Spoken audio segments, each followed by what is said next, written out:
tidak menjadi pertarungan capres ansih, tapi ini menjadi pertarungan para dalang.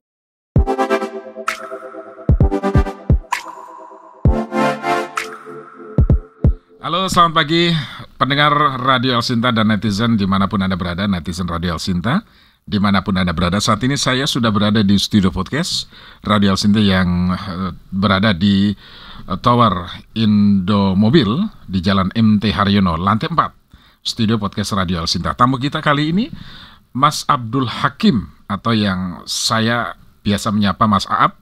Ya, Mas Aap adalah Direktur Eksekutif Skala Survei Indonesia. Nah, Skala Survei Indonesia ini sebuah lembaga survei yang melakukan riset dan lain sebagainya.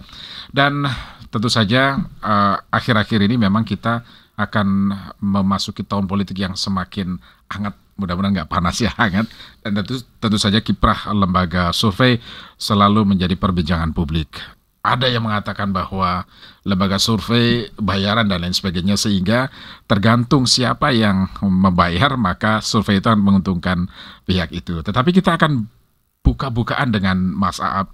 Mas Aap hari ini bersedia memenuhi undangan saya di podcast Radio El Sinta untuk membongkar dapur survei yang biasa dilakukan. Benarkah sesuai dengan pesanan sehingga tidak objektif atau sebaliknya? Nah, kami akan bahas bersama Mas Abdul Hakim atau Mas Aap. Saya langsung sapa. Halo, selamat pagi Mas Aap. Selamat pagi Mas Wiryo. Apa kabar? Alhamdulillah baik. Sehat Mas Wiryo gimana? Ya? Alhamdulillah sehat. Tapi kok agak lemas. Apa kejauhan atau kena macet kayaknya ya? Tapi saya sangat berterima kasih Mas Wiryo. Setelah sekian lama kita sering berkomunikasi lewat udara audio, audio. Sekarang kita langsung bisa melihat bentuk audio visual langsung secara. Dan selamat, studionya sangat mantap. Terima kasih Mas Aap. Studio podcast El Sinta. Terima kasih Mas Aap. Ya, oke. Memang ini adalah studio podcast El Sinta melengkapi karena media kan sekarang disrupsi Mas Aap ya. Nah, itulah kira-kira. Jadi kita menyesuaikan juga keinginan publik dan juga netizen supaya bisa melihat secara langsung muka Mas Aap itu kayak apa gitu. Gitu ya.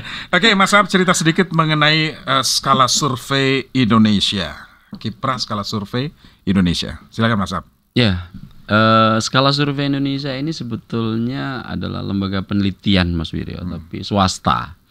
Karena secara pembiayaan kita mencoba untuk berdikari dan dalam rangka turut berkontribusi dalam pembangunan demokrasi. Kita mencoba fokus untuk melihat fenomena-fenomena dan masalah-masalah di Indonesia, terkhusus di bidang politik dan sosial. Penelitian yang kita lakukan pendekatannya melalui metodologi sains. Jadi pendekatan ilmu akademis gitu, dan kita berharap apa yang kita lakukan di SSI, ada sebagian yang kita bagi ke publik, ada sebagian yang hanya untuk kebutuhan internal kami. Ya, kita berharap dengan apa yang kita lakukan bisa sedikit memberikan kontribusi terhadap perkembangan demokrasi di Indonesia yang ada Mas Wiryo. Secara umum gitu. Secara umum seperti itu ya.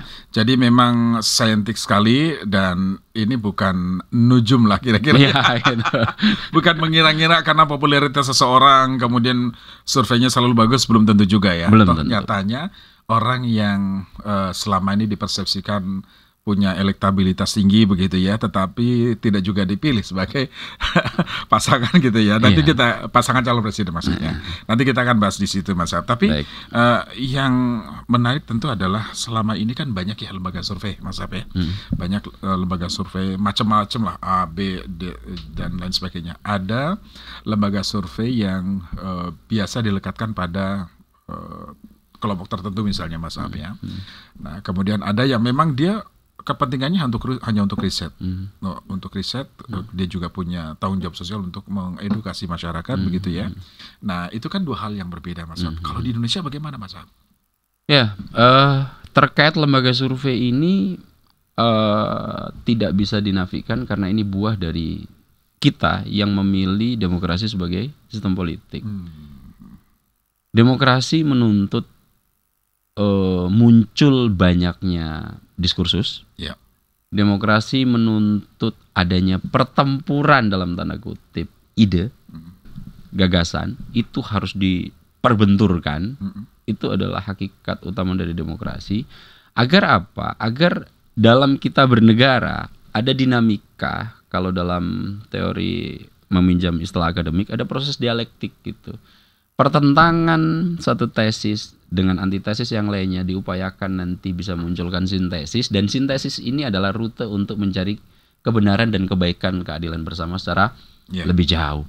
Nah, lembaga survei yang ada itu memang salah satu bagian dari upaya mencari benturan ide itu, memperkaya diskursus sehingga perbaikan masyarakat dalam konteks bernegara bisa tercapai. Itu idealnya, Mas Wiryo. Akan tetapi memang dalam perjalanannya lembaga survei ini kemudian tidak bisa lekang dari urusan politis karena memang core utama dari apa yang dikerjakan lembaga survei ini kebanyakan untuk yang riset politik ini ya di sektor bagaimana memperebut, mempertahankan kekuasaan, bagaimana meregulasi kebijakan publik, bagaimana hubungan relasi kelembagaan negara, itu yang memang yang menjadi pencermatan lembaga survei politik. Nah, saya salah satu di antara praktisi di sektor itu. Nah, dalam perjalanannya ternyata banyak gugatan kan terhadap lembaga survei kan. Banyak yang dibilang pesanan, banyak yang dibilang hanya mewadahi kepentingan subjektivitas si lembaga survei dan klien gitu. Nah, pertanyaan mendasarnya kenapa ini bisa terjadi, Mas Surya? Nah, kalau saya melihat sebetulnya lembaga survei ini dalam menjalankan aktivitasnya, terutama lembaga survei politik ya, itu dia dilingkupi oleh 4 variabel utama gitu. Jadi lembaga survei dalam menjalankan roda organisasinya itu yang pertama dilingkupi oleh variabel survival. Bagi lembaga survei yang tidak mendapatkan dana donor independen, Mas Wiryo, mau tidak mau kan mereka butuh operasional instrumen untuk tetap itu bisa berjalan. Dalam konteks ini saya sederhanakan menjadi kebutuhan survival lah gitu. Kayak saya yang tidak mendapatkan pembiayaan donor gitu dari lembaga independen yang tidak menuntut saya apapun gitu, maka mau tidak mau saya harus mencari akal agar misalnya skala survei Indonesia tetap bisa berdiri. Itu variabel utama yang melingkupi oleh lembaga survei. Nah, ini kemudian akan beririsan karena kebutuhan survival, maka kadang-kadang lembaga survei membutuhkan partner kerjasama dalam bentuk klien gitu. Iya kan? Di variabel keduanya, maka lembaga survei juga dilingkupi oleh variabel klien. Nah, kadang-kadang hubungan antara lembaga survei yang membutuhkan untuk proses survival eksistensi diri ditambah dengan kebutuhan klien secara resiprokal, dia hukum timbal balik. Ini hanya yang mengemuka di Indonesia. Jadi lembaga survei hanya membutuhkan kebutuhan survival dengan klien, kadang-kadang mengabaikan variabel yang ketiga. Di sudut yang ketiga itu lembaga survei semestinya punya batasan etis tentang, kalau dalam dunia akademik meminjam istilahnya Weber gitu, itu adalah prinsip value free. Jadi meskipun ada kebutuhan untuk survive, kemudian harus mewadahi kepentingan klien, maka etis yang harus menjaga lembaga survei ini ada value free. Bahwa apa yang dilakukan oleh lembaga survei dalam proses pengumpulan data, proses cleaningnya, proses analisisnya harus dilakukan dengan mengabaikan subjektivitas pribadi si peneliti untuk diarah-arahkan. Value free ini maksudnya biarkan data bicara apa adanya. Kalau dalam bahasa ini, let's the thing talk of itself gitu. Jadi biarkan data yang ngomong, jangan kemudian subjektivitas kita karena ada background suku di kita, ada background agama di kita, atau bahkan ada background klien itu kemudian mengubah yang seharusnya A dibilang B. Nah, ini yang kadang-kadang kebutuhan survival dan kebutuhan klien untuk bisa terus ini terjaga mengabaikan dari proses landasan Ya. value free-nya itu. Nah, ini yang banyak terjadi dan ini muncul kritik keras terhadap lembaga survei ini sudah pernah terjadi di kita beberapa kali, Mas Wiryo. Saya ingat waktu itu kritikan keras terhadap lembaga survei mulai mengemuka. Itu pas proses Pilkada DKI 2012 kalau nggak salah tuh. Pada saat itu ada beberapa pasangan calon yang maju menjadi di Pilkada DKI 2012 waktu itu ya. Kemudian ada salah satu lembaga survei yang beberapa hari sebelum hari H pencoblosan gitu sudah ada mengklaim ini akan selesai satu putaran. Tapi ternyata ketika pencoblosan itu tidak sesuai terjadi. ini tidak terjadi. Kemudian malah harus dilanjutkan 2 putaran dan calon yang yang diproyeksi akan menang satu putaran itu malah berada di urutan nomor 2. Di putaran kedua yang diproyeksi menang pun kalah gitu. Nah, ini terulang di 2014 gitu. Waktu itu ketika quick count gitu, lembaga survei terbelah menjadi 2 gitu. Kemudian disitulah muncul kritik yang sangat keras terhadap lembaga survei gitu. Kenapa ini bisa semua terjadi? Nah, setelah saya amati dalam pandangan subjektivitas saya ulangi subjektivitas saya melakukan pengamatan adanya unsur utama kebutuhan survive dengan klien yang yang dibutuhkan oleh lembaga survei ini yang menjadi variabel utama untuk mengemuka. Akhirnya timbul proses klientelisme gitu.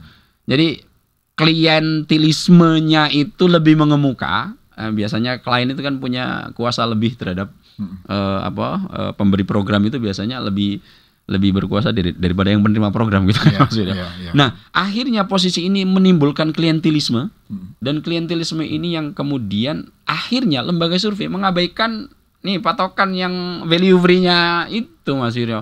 Nah, ketika value free-nya dihilangkan, maka kalau meminjam istilahnya Gordon dan Kruger, ini yang disebut sebagai proses rent seeker behavior gitu, Mas.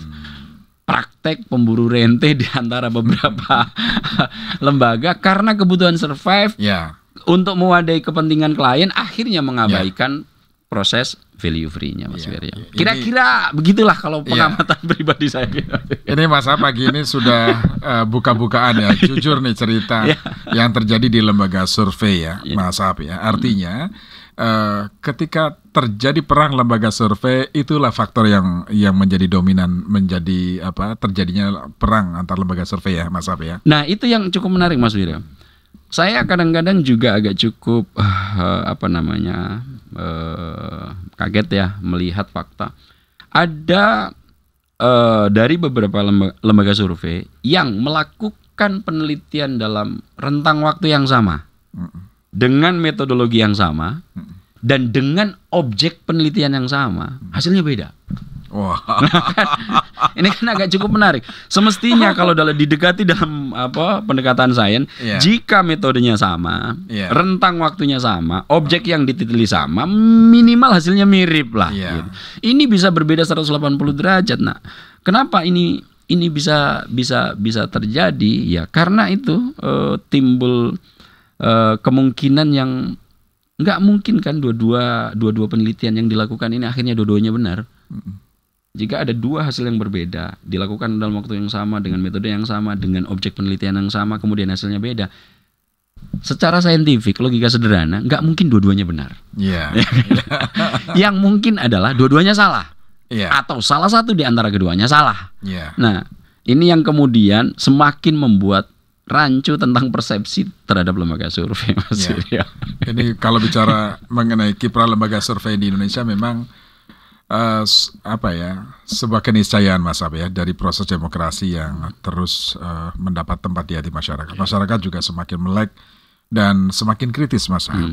Tadi yang saya sampaikan di awal, masyarakat kadang nggak gampang percaya dengan lembaga survei sebaik mungkin, se-fair mungkin istilahnya dilakukan gitu.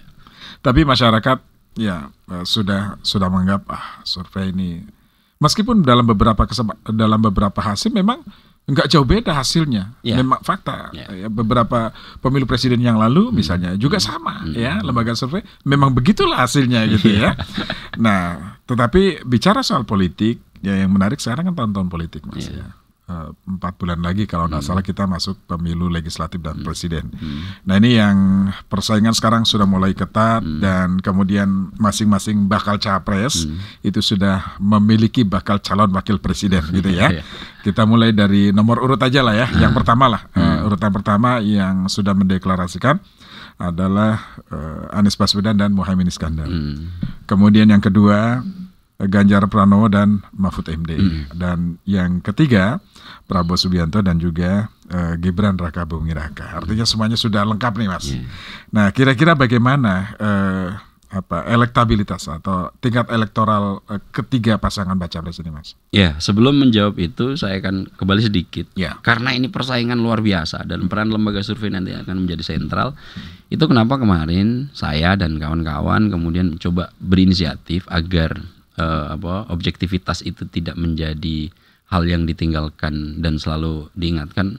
Maka itu kenapa ASPPI kita mencoba mendirikan itu Mas. Nah, Asosiasi Peneliti Persepsi Publik Indonesia ini itu juga berawal dari kegelisahan itu Mas Wiryo. Oh ya? Kegelisahan bahwa ini kok lembaga survei menyatakan diri saintifik, metodologinya berbasis ilmu, kemudian dalam pelaksanaan terhadap pendiagnosaan gejala-gejala politik itu dilakukan secara ilmiah, kok hasilnya bisa beda ya gitu. Nah setelah saya telaah secara pribadi gitu, subjektivitas saya, ada beberapa prinsip ternyata yang terabaikan gitu, terabaikan oleh beberapa praktik lembaga survei, hanya beberapa oknum aja gitu Mas Wiryo. Meskipun kemudian ini saya dan teman-teman kawan-kawan itu mencoba berdiskusi, apa yang kemudian bisa kita kontribusikan gitu ya, sudah coba kita berkumpul bareng. Akhirnya itu kita mencoba membuat wadah yang namanya Asosiasi Peneliti Persepsi Publik Indonesia, ASPPI itu. ASPPI itu. Nah mudah-mudahan dengan hadirnya ASPPI ini, kebetulan saya ketuanya Mas Wiryo, untuk membawai organisasi ASPPI ini, dan kita mencoba mengingatkan kembali bahwa ada unsur etis value free gitu yang harus dipenuhi oleh lembaga survei agar masyarakat yang menerima data-data itu bisa menjadi lebih tercerahkan terhadap proses lembaga survei yang dilakukan untuk publikasi hasil penelitiannya gitu Mas Wiryo. Artinya masyarakat tidak dipaksakan untuk menerima informasi yang tidak bisa dipertanggungjawabkan, kira-kira gitu ya. Ada tanggung jawab moral dari seluruh lembaga survei ketika mereka berada di satu asosiasi. Betul. Nah itu ASPPI ya. Berapa anggota? Saat ini sudah ada beberapa lembaga yang ada yang bergabung di ASPPI, dan mudah-mudahan ini bisa kita tambah terus-menerus dalam perjalanannya, sehingga kita minimal bisa mengingatkan kembali bahwa ada variabel etis yang harus dipertimbangkan oleh lembaga survei, termasuk saya, termasuk teman-teman yang ada di dalam lembaga survei yang ASPPI itu ya.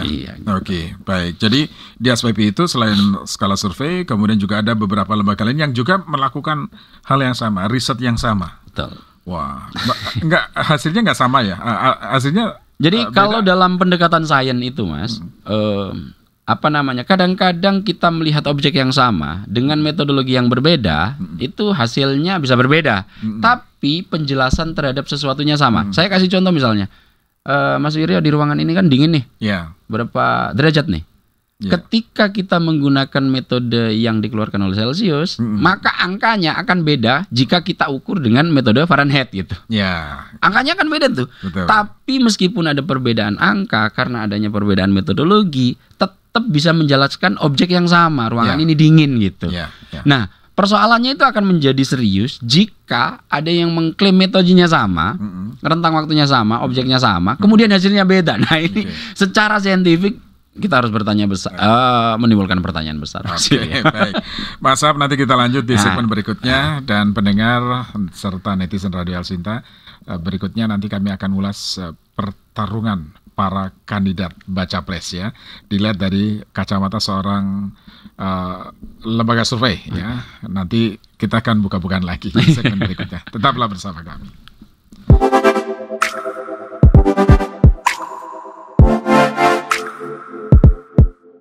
Pendengar dan netizen Radio El Sinta, terima kasih Anda masih bersama kami. Podcast Radio El Sinta masih bersama Mas Abdul Hakim, Mas Aap, Direktur Eksekutif Skala Survei Indonesia, yang juga Ketua ASPP. Tadi sudah dijelaskan oleh Mas Aap, di ASPP ini ada beberapa lembaga survei, salah satunya adalah Skala Survei Indonesia. Dan Mas Aap, kita membahas lagi tentang pertarungan bakal calon presiden ya. Sebentar lagi kita akan masuk ke pemilu presiden, pemilu legislatif, pemilu presiden. Nah, sudah ada lengkap ini. Pasangan masing-masing sudah lengkap, nggak ada yang jomblo nih, Mas Ab. Sudah lengkap semua. Nah, bagaimana pandangan seorang surveyor ya, Mas Ab dalam hal ini melihat pertarungan di antara mereka, pertarungan baca pres ya. Termasuk juga mungkin partai politik yang ada di belakang itu ya. Nah, silakan Mas Ab. Saya ingin tahu detail dari Mas Ab, mumpung ketemu nih sekarang. Silakan Mas Ab. Iya, bisa dikatakan kita sudah hampir pasti gitu, hampir pasti Mas ya. Tahu siapa yang akan berkontestasi di Pilpres khususnya 2024 tanggal 14 Februari 2024. Sudah hampir pasti. Kenapa saya katakan hampir pasti? Karena nanti ini akan masih menunggu tanggal 13 November sampai ditetapkan, Mas Rio. Ditetapkan kalau dulu. Belum ditetapkan? Belum. Jadi sabar dulu ya. Sabar dulu. 3 baca pres ini belum ditetapkan, jadi sabar dulu. Iya, belum ditetapkan. Tapi hampir pasti kita sudah punya 3 pasangan capres cawapres yang nantinya akan bisa menjadi gambaran kita tentang siapa yang akan menjadi nahkoda Indonesia selama 5 tahun ke depan. Ada Anies Baswedan yang sudah menggandeng Mohaimin Iskandar, ada Ganjar Pranowo yang sudah menggandeng Mahfud MD, dan ada Prabowo Subianto yang baru semalam mengumumkan akan menggandeng Gibran Rakabuming Raka. Jadi udah lengkap nih pasangan-pasangan. Sudah hampir pasti. Tapi yang unik Mas Wiryo ya, dalam kacamata saya sebagai seorang yang sedikit memberikan pencermatan berlebih terhadap situasi politik Pilpres ini, semua cawapres yang dipilih 3 nama yang selalu memimpin di pole position, pole terdepan, 3 nama capres itu ternyata kalau capresnya itu pole position gitu, cawapresnya itu ada di klaster kedua, ada di klaster ketiga gitu. Jadi kalau kita motor GP gitu Mas Wira, kan kalau sudah beberapa lap itu kan ada klaster tuh, ada klaster terdepan, ada klaster kedua, ada klaster ketiga gitu. Nah, untuk capres yang maju semuanya adalah 3 nama dengan tingkat eleksi terbaik. Ada Pak Prabowo, ada Mas Ganjar, ada Mas Anies gitu. Itu memang secara elektabilitas per survei terkini hanya 3 nama inilah yang paling tinggi gitu ya. Tapi ketika kita pindah ke posisi cawapres, setelah saya deteksi dalam hasil sigi saya 9-10 bulan terakhir, ini nama yang terpilih kok bukan yang terbaik dari merujuk hasil survei terkini ya gitu. Sebentar. Oh iya, hampir seluruh lembaga survei ya Mas Abi. Hampir semua lembaga survei, misalnya posisi dari Mohaimin Iskandar itu bukan sosok cawapres yang memiliki tingkat elektabilitas yang tinggi. Gitu. Kemudian Mahfud MD sama juga. Kemudian terakhir Pak Prabowo sama gitu. Ya? Karena di atas 3 nama ini sebetulnya masih ada nama-nama yang memiliki tingkat eleksi baik. Dalam deteksi saya itu misalnya Pak Ridwan Kamil itu paling tinggi tuh. Iya kan Pak Ridwan Kamil paling tinggi. Ada Erick Thohir gitu. Nah kemudian di bawahnya ada Pak Erick Thohir. Ada Sandiaga Uno ya. Ada Sandiaga Uno. Tapi mereka nggak dipilih. Nah iya, ada Agus Harimurti Yudhoyono. Tapi mereka nggak dipilih gitu. Nah ini kan akhirnya menimbulkan pertanyaan saya gitu. Ini kenapa bisa terjadi ya? Apa nggak bahaya? Nggak milih ya. Nah ini apa yang terjadi Mas sebetulnya Mas? Kok mereka ini justru tidak memilih yang sudah mendapatkan posisi elektoral yang tinggi? Nah itu yang menarik. Akhirnya saya mencoba untuk menelaah. Sepengalaman saya memang selama saya berkecimpung di dunia elektoral secara langsung ini, kepemilihan langsung, biasanya memang sosok atau kandidat yang memiliki tingkat eleksi baik pada saat deteksi awal belum tentu dia akan bisa menjadi fakta atau terpilih pada hari H. Nah ini cukup unik. Akhirnya saya membayangkan bahwa kenapa ini bisa terjadi, karena saya melihat daripada merujuk pada survei terkini tentang eleksi cawapres, dan ketika disimulasi memang tidak ada yang bisa mengkerek atau memberikan daya unggah secara signifikan terhadap capres-capres yang sudah mapan, saya melihat capres-capres, 3 capres ini hanya menjadikan cawapres yang memiliki perlengkapan lengkap dalam mengarungi kontestasi yang diprediksi sangat ketat ini yang mereka pilih, Mas Aryo. Jadi mereka yang punya isi rangsel memadahi untuk bersiap menghadapi medan yang begitu sulit, itu yang dipilih oleh para capres sekarang. Jadi meskipun secara elektoral berdasarkan survei per saat ini itu tingkat eleksi mereka masih rendah, tapi dengan perlengkapan rangsel yang berisi penuh sesuatu yang dibutuhkan untuk menghadapi pilpres yang sangat ketat ini, eleksi bisa mereka kerek gitu, Mas Fir. Nah, saya lihat inilah menjadi yang menjadi variabel kenapa kemudian capres ini tidak kita lihat ini kenapa isi rangselnya dari masing-masing logistik capres misalnya atau Mohaimin bukan. Oh, bukan logistik ya. Tidak hanya logistik, modal sosial dan lain-lain. Mohaimin Iskandar, kita tahu dia adalah ketua umum PKB. PKB itu basis pemilihannya adalah Nahdien. Kita beberapa waktu lalu sudah mendiskusikan bagaimana ceruk Nahdien diperebutkan karena ini jumlahnya besar sekali gitu. Ya kan? Kemudian kita lihat Pak Mahfud MD. Ya kan, meskipun secara elektoral saat ini secara tingkat elektabilitas saat ini masih belum sebaik nama-nama yang lain, kita tahu dia juga menjadi representasi NU. Dia nanti akan menjadi yang diandalkan oleh Ganjar Pranowo di Jawa Timur gitu. Nah, kemudian kita lihat Raka Buming Raka. Oke, dia mungkin saat ini adalah banyak dikritik, masih joro-joroyo, kemudian belum begitu berpengalaman dan lain-lain.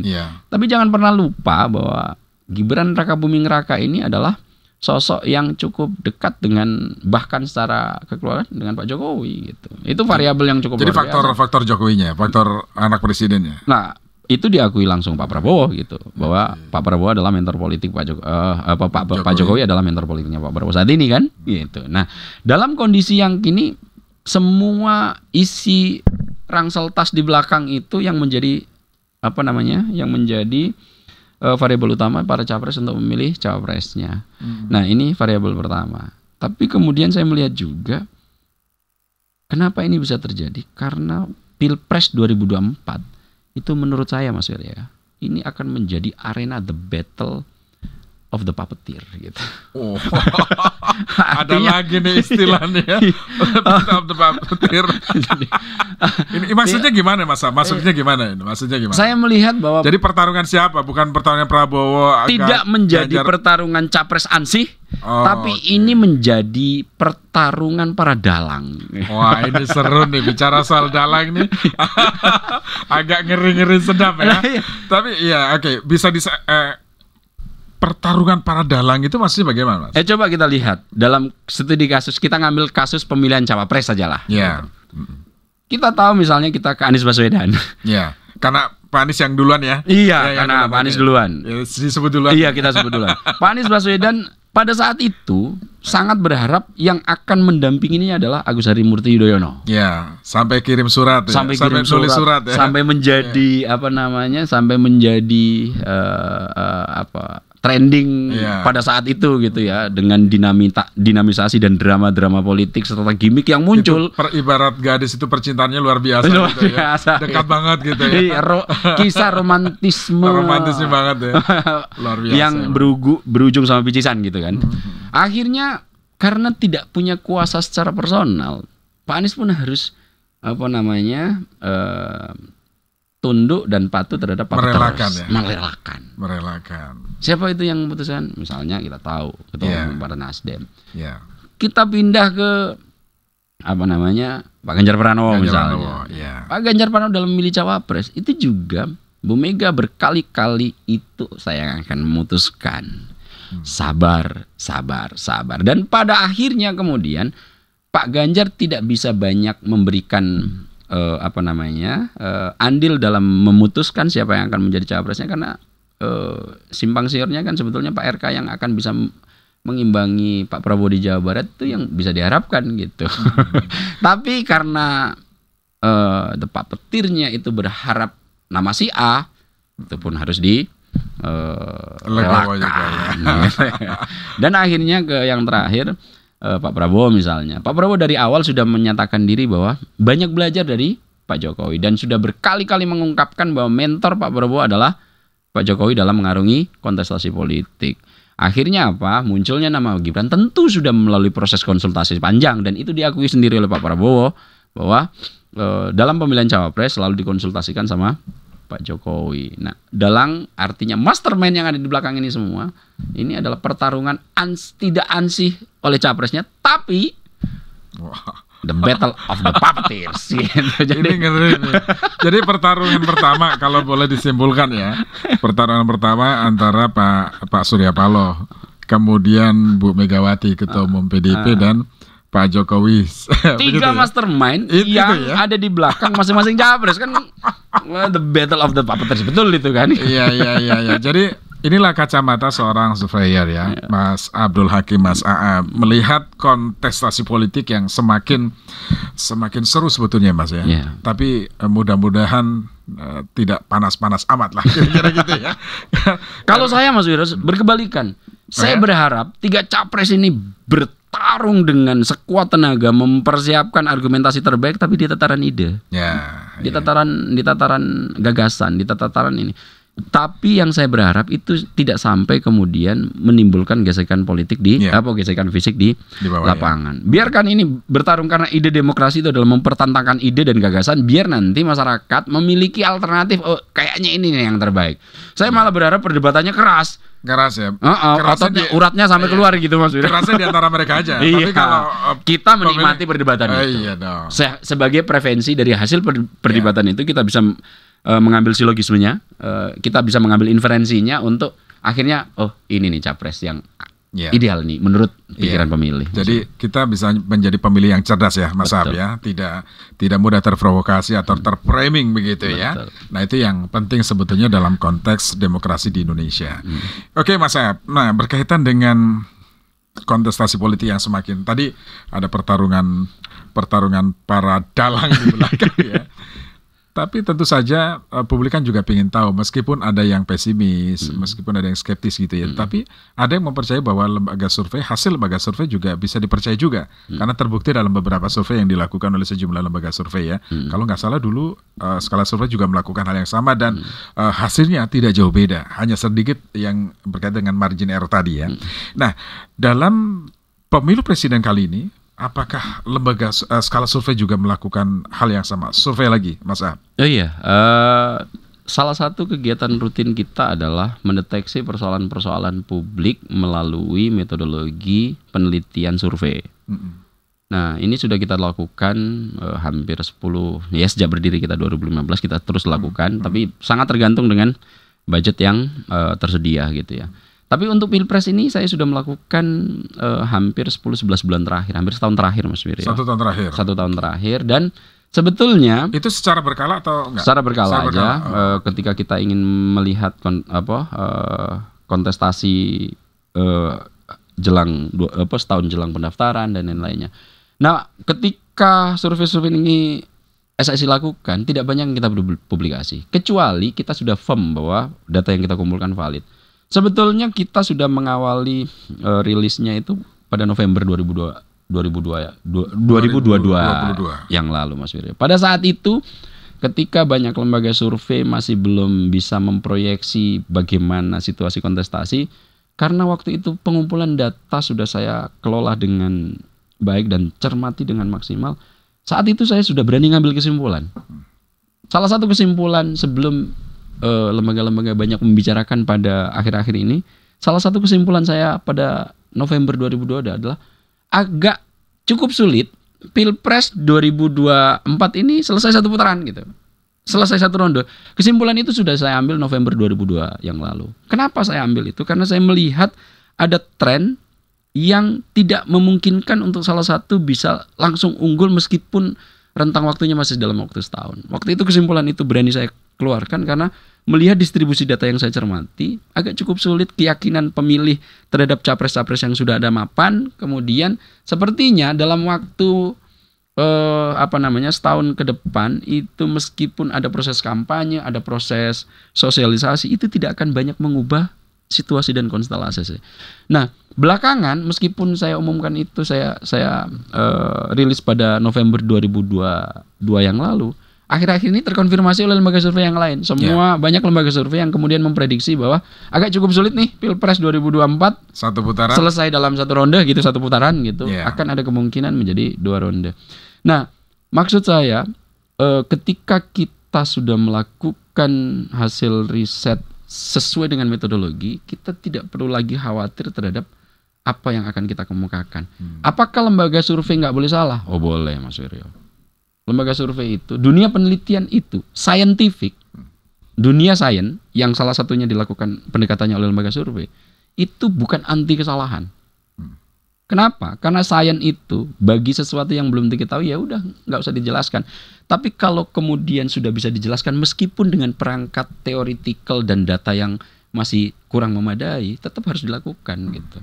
Nah, dalam konteks ini, ketika saat ini semua perangkat di dunia politik dan sosial secara metodologis sudah memadai, dan ketika kita tidak menabrak dan melampaui dari metodologi yang ditentukan, kita nggak usah terlalu khawatir untuk bisa mempublikasikan itu.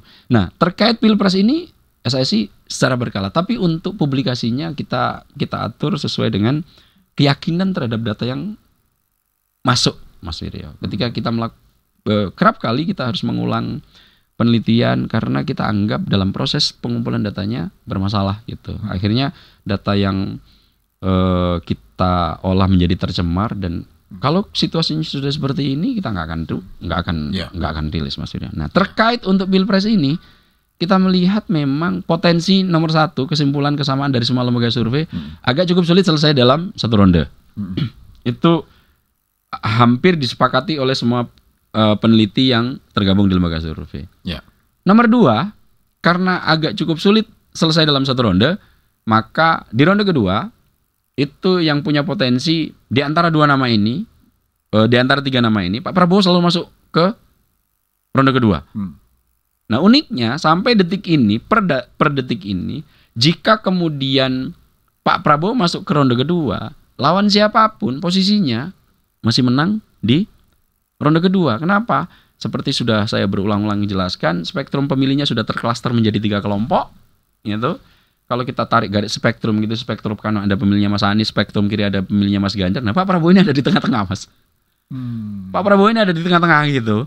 Jadi Pak Prabowo yang ada di tengah-tengah ini, kalau Pak Prabowo masuk ke putaran kedua, yang ini tidak bisa saling loncat di antara satu sama yang lain, tidak bisa bermigrasi gitu.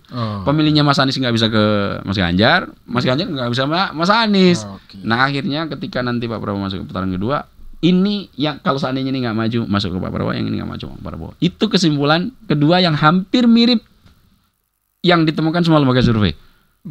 Nah, bagaimana konsultasinya? Apakah ini nanti akan real? Oh, belum tentu, Mas Wiryo. Ada masa kampanye selama 3 bulan ya.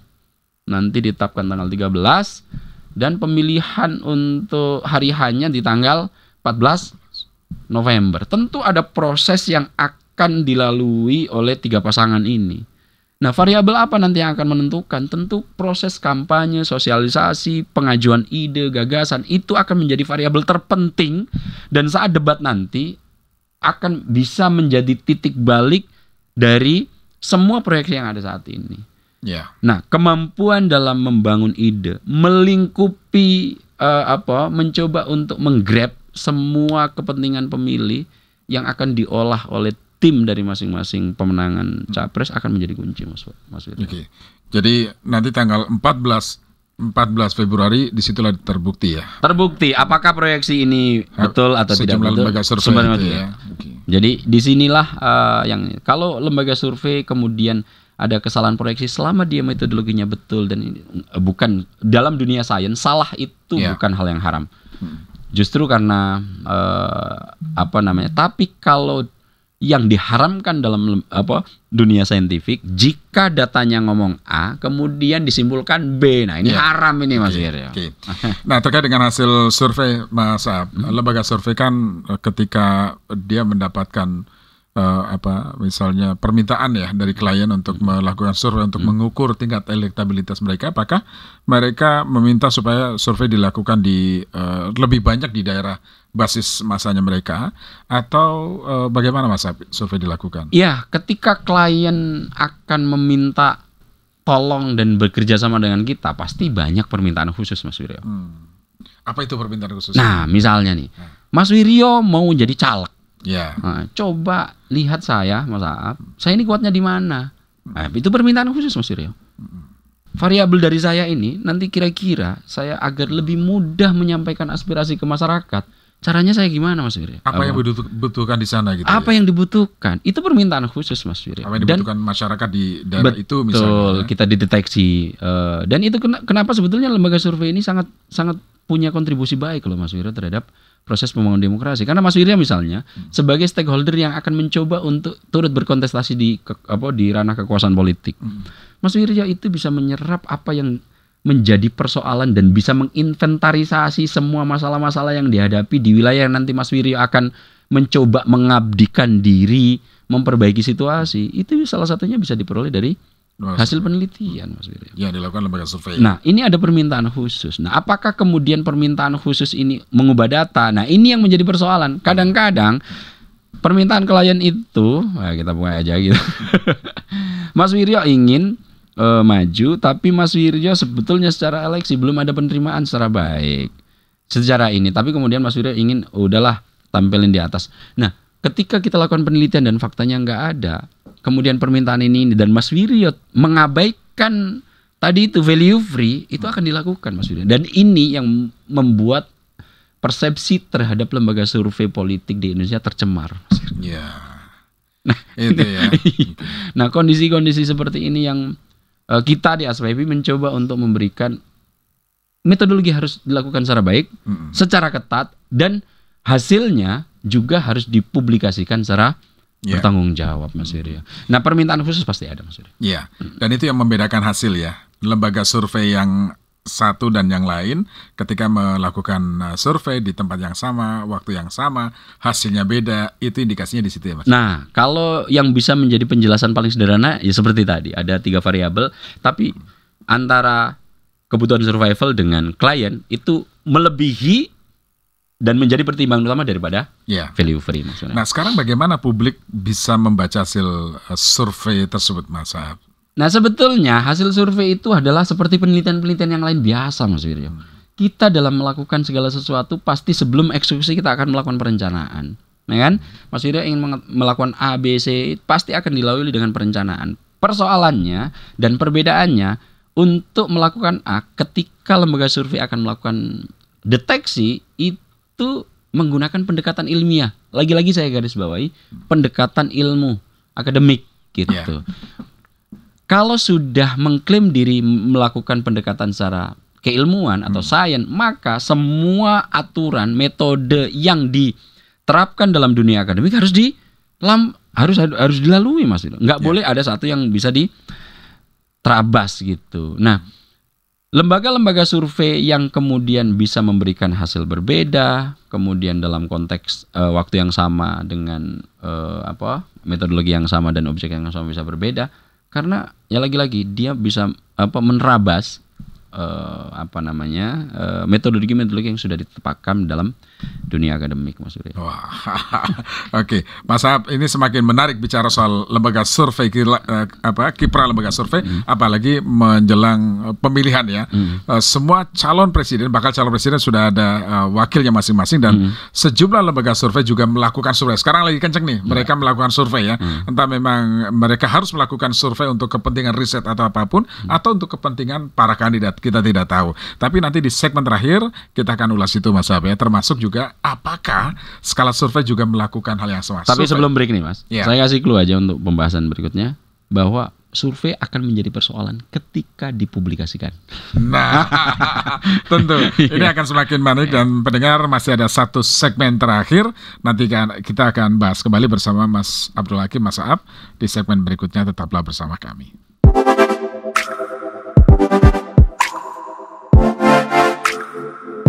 Baik pendengar dan netizen Radio El Sinta, saya masih penasaran akan mengulas kembali dengan Mas Aap, karena ini kesempatan satu-satunya lembaga survei yang mau buka-bukaan dengan saya di podcast El Sinta. Terima kasih Mas Aap ya. Nah, tadi sempat memberikan clue bahwa hasil survei akan jadi persoalan ketika dipublikasi. Artinya yang menjadi persoalan adalah yang rekayasa atau apapun begitu ya, karena sekali lagi publik sudah cerdas dan bisa membaca hasil survei itu sendiri. Oke Mas Aap, kita lanjut ya. Apakah skala survei juga akan melihat momentum pemilu presiden ini sebagai salah satu untuk ikut berkompetisi juga dengan lembaga survei yang lain menentukan mana yang terbaik, mana yang paling akurat. Nah, melakukan hal yang sama juga Mas Aap? Ya, kalau skala survei Indonesia juga melakukan hal yang sama, hanya dalam konteks publikasi kita sejak 2015 melakukan ini lebih banyak untuk konsumsi internal, Mas Wiryo. Oh, tidak terlalu banyak hasil hasil survei yang kita lakukan itu untuk konsumsi publik. Lebih banyak hasil survei yang kita lakukan itu adalah untuk kepentingan kerjasama dengan klien. Jadi permintaan khusus untuk memberikan masukan kepada klien. Ya, untuk memberikan penjabaran realitas politik sesungguhnya itu seperti apa gitu. Itu makanya tidak dipublish. Tidak dipublikasi. Karena ketika hasil survei dipublikasi itu kadang-kadang hanya ada dua variabel yang bisa yang bisa kita berikan. Ini juga saya sudah tulis dalam jurnal itu bahwa kebutuhan pertama adalah untuk eksistensi lembaga survei bersangkutan gitu. Bahwa ini kita mencoba memperkenalkan ini loh skala survei Indonesia bergerak di bidang ini dan kita agak cukup ahli di sektor ini. Kita memiliki keahlian di sektor riset opini publik misalnya begitu. Yang kedua untuk pendidikan politik gitu ya. Itu fungsi idealnya bahwa persoalan yang sekarang dihadapi ini adalah naikkan BBM misalnya. Harga sembako yang cukup mahal. Harga BBM juga harus perlu diatasi. Nah, ini nanti bisa menjadi input baik loh Mas Wiryo buat pemerintahan. Jadi publikasi hasil riset itu setidaknya akan memberikan manfaat. Satu, akan menjadi bahan evaluasi oleh pemerintah eksekutif dalam melihat sebuah kebijakan.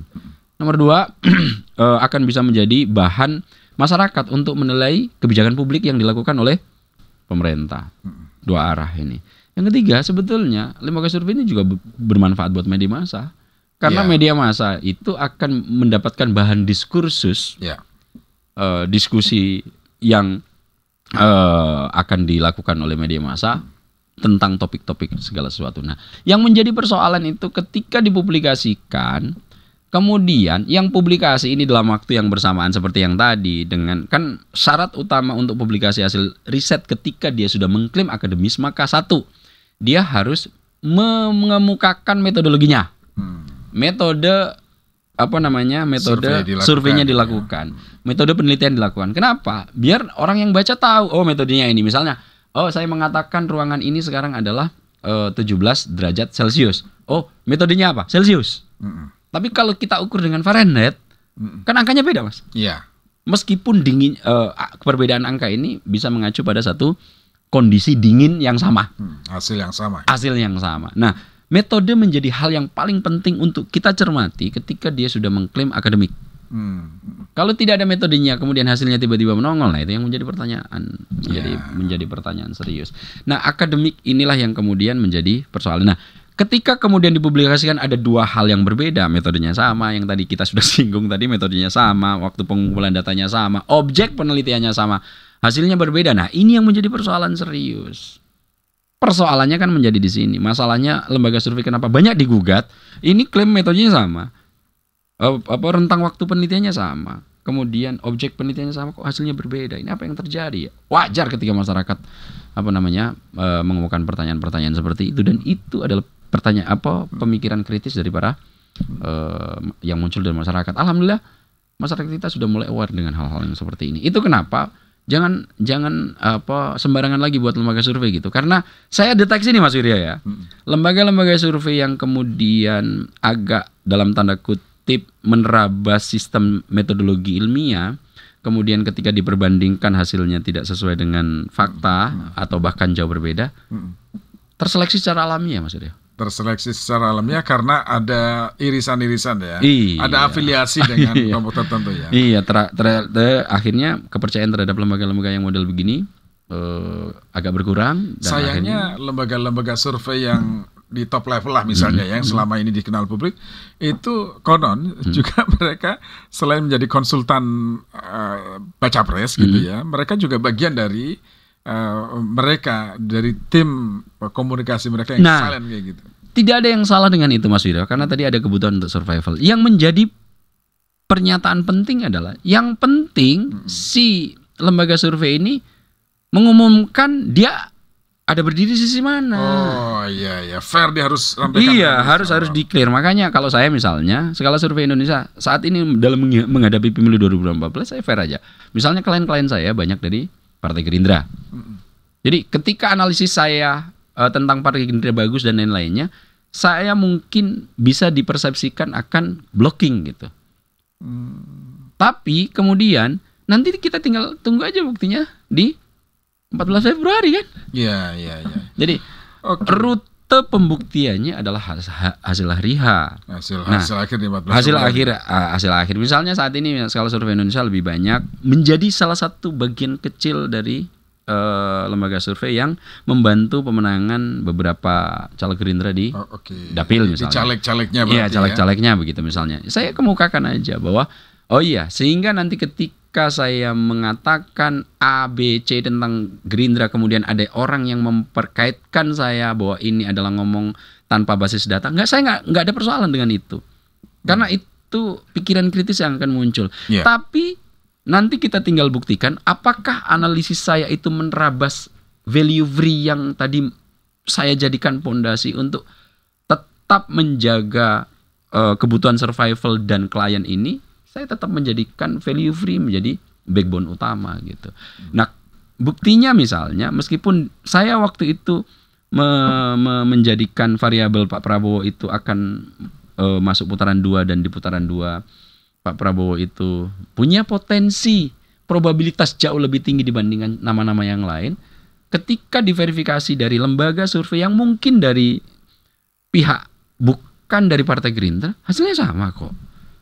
Nah, hal-hal seperti ini ketika kita mempublikasikan hasil riset dan hasil riset itu kemudian kecenderungannya bisa memberikan data yang baik, faktanya terhadap klien yang kita butuh, faktanya memang begitu Mas Wirya. Jadi publik itu bagaimana harus membaca hasil survei yang dilakukan? Nah, yang paling penting lihat standing point-nya dulu.